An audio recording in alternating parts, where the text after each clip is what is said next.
সকালবেলা আজকে হঠাৎ একজন ফোন করে আমাকে জিজ্ঞেস করছে, এক বান্ধবী, বছরের শেষ আর বছরের প্রথমে তোর কী প্ল্যান? হেসে বললাম, কিসের প্ল্যান ভাই?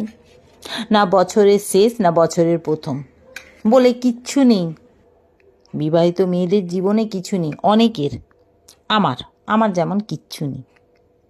বছরের শেষ কি আর বছরের প্রথম কি, আমার কাছে সব দিন একই। সব দিনই মনে হয় বছরের শেষ আর বছরের প্রথম। সংসার, স্বামী, বাচ্চা যারা বেশি ভালোবাসে না, তাদের কোনো প্ল্যান প্রোগ্রাম হয় না।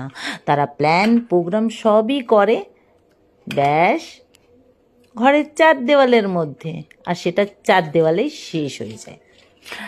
আর বেশি পুজো পাঠ, পুজো আর্চা করলে এই দিন খাবো না, ওই দিন খাবো না, তো কী করে প্ল্যান প্রোগ্রাম করব? বাইরে গেলেই খেতে পারবো না। মঙ্গলবার পড়েছে 31।